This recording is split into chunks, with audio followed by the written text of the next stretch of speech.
Hello दोस्तों। तो आज की एक नए क्लास में आप लोगों का एक बार फिर से मोस्ट वेलकम है। तो आज का जो इम्पोर्टेंट टॉपिक है वो है प्रिंसिपल ऑफ क्रोमेटोग्राफी कि क्रोमेटोग्राफी का प्रिंसिपल क्या है, और साथ ही साथ आज की क्लास में हम देखेंगे कि क्रोमेटोग्राफी टेक्निक क्या है। तो आज के क्लास का दो इम्पोर्टेंट टॉपिक है, वह है क्रोमेटोग्राफी। पहला है कि क्रोमेटोग्राफी कौन सा टेक्निक है और इसका यूज कहाँ पर होता है, और दूसरा टॉपिक है कि क्रोमेटोग्राफी का प्रिंसिपल। तो आइए सबसे पहले हम देखते हैं कि क्रोमेटोग्राफी क्या है। तो आप इजी वे में समझिए कि क्रोमेटोग्राफी जो है वे एक टेक्निक होता है, और ये इस टेक्निक के थ्रू जो कंपाउंड, किसी भी कंपाउंड का जो फॉर्मेशन होता है वे दो या तीन या फिर कई मिक्सचर के फॉर्मेशन से ही होता है।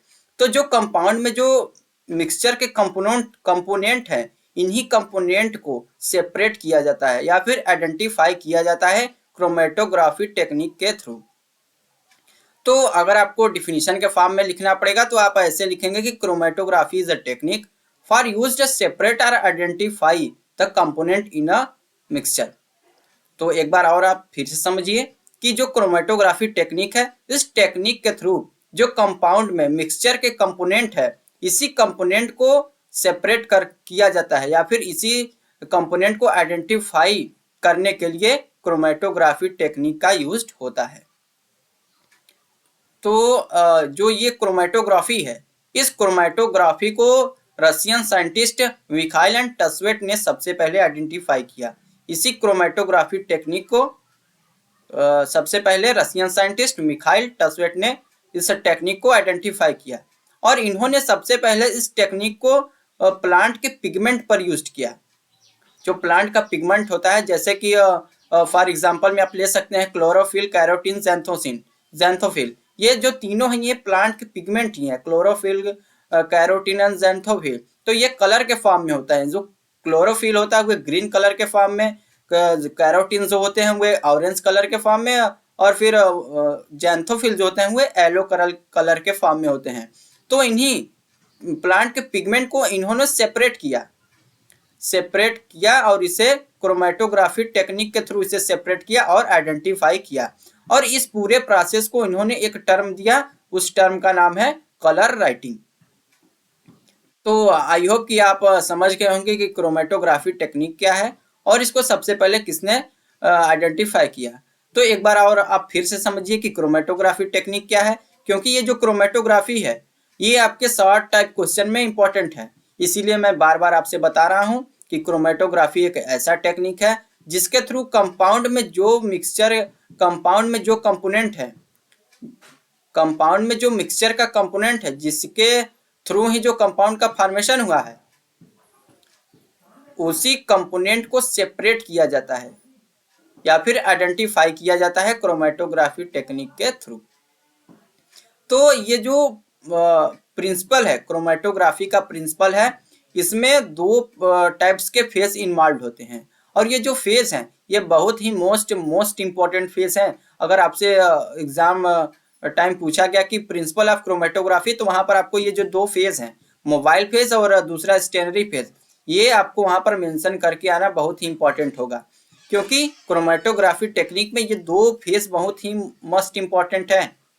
पहला मोबाइल फेज और दूसरा स्टेनरी फेज। और ये जो दोनों फेज है, ये दोनों फेज बेस्ड होते हैं डिफरेंस, रेट के डिफरेंस पे। ये रेट के डिफरेंस पर दोनों ही फेज क्रोमेटोग्राफी के टेक्निक में इन्वॉल्व होते हैं। पहला है मोबाइल फेज और दूसरा है स्टेनरी फेज। तो आइए हम एक एक फेज को समझें कि मोबाइल फेज क्या है और स्टेनरी फेज क्या है। तो आप सबसे पहले मोबाइल फेज और स्टेनरी फेज को बहुत इजी वे में समझिए कि जो मोबाइल फेज होता है, मोबाइल फेज को आप सबसे पहले इजी वे में स्मार्टफोन में समझिए कि ऐसा फेज जिसको कि एक प्लेस से दूसरे प्लेस तक ले जाया जा सके या फिर मूव कराया जा सके, उसे मोबाइल फेज बोलेंगे। और स्टेनरी फेज की जब बात करेंगे तो स्टेनरी फेज का मतलब कि जिस फेज को मूव ना कराया सके, which phase can not move, जिस फेज को मूव ना कराया जा सके, इस प्रकार के फेज को हम स्टेनरी फेज से डिफाइन करते हैं। तो मोबाइल फेज अभी मैंने बताया, जिस फेज को या फिर सबस्टांस को मूव कराया जा सके। फेज या फिर सबस्टांस आप इसे किसी फॉर्म में भी समझ सकते हैं। तो मोबाइल फेज मतलब कि जिस फेज को मूव कराया जा सके, लिक्विड या फिर गैस। और वहीं स्टेनरी फेज की बात करेंगे तो जिस फेज को मूव न कराया जा सके, फॉर एग्जाम्पल के लिए सॉलिड एंड लिक्विड। तो आप जो मोबाइल फेज है इसके अगर डिफिनीशन के फॉर्म में समझना चाहेंगे तो इसको डिफिनीशन के फॉर्म में आप समझिए। तो यहाँ पर डिफिनीशन के फॉर्म में एक मेंशन किया गया है कि mobile phase flow through the stationary phase and carry the component compound of mixture. तो ये जो पॉइंट है आप बहुत अच्छी तरीके से समझिए, क्योंकि यही पॉइंट मोबाइल फेज का पूरा जो प्रोसेस है ये आपको यही पॉइंट बता देता है कि जो मोबाइल फेज है, अभी मैंने बताया मोबाइल फेज, ये आपको बहुत अच्छी तरीके से ये दोनों समझ लीजिए कि मोबाइल फेज जो होता है वह फ्लो करता है और स्टेनरी फेज जो होता है वह फ्लो नहीं कर सकता या फिर मूव नहीं कर सकता। तो मोबाइल फेज जो होता है वो स्टेनरी फेज के थ्रू ही फ्लो करता है। जो मोबाइल फेज है ये स्टेनरी फेज के थ्रू ही मूव करता है। और ये देखिए, अब मैं बहुत ही इंपॉर्टेंट टर्म बताने जा रहा हूँ कि जो मोबाइल फेज है ये स्टेनरी फेज के थ्रू मूव करता है या फिर फ्लो करता है। और जो कंपाउंड में कंपोनेंट का मिक्सचर है, इसी कंपाउंड में कंपोनेंट के मिक्सचर को भी कैरी आउट करता है मोबाइल फेज। ये आप अच्छे से समझिए कि जो मोबाइल फेज है ये स्टेनरी फेज से फ्लो होता है, स्टेनरी फेज के थ्रू फ्लो होता है, और यही मोबाइल फेज कंपाउंड में कंपोनेंट के मिक्सचर को कैरी आउट करता है। तो आई होप कि आप मोबाइल फेज को अच्छे से समझ गए होंगे, और मैंने बता भी दिया कि स्टेनरी फेज मूव नहीं करता है और मोबाइल फेज मूव करता है।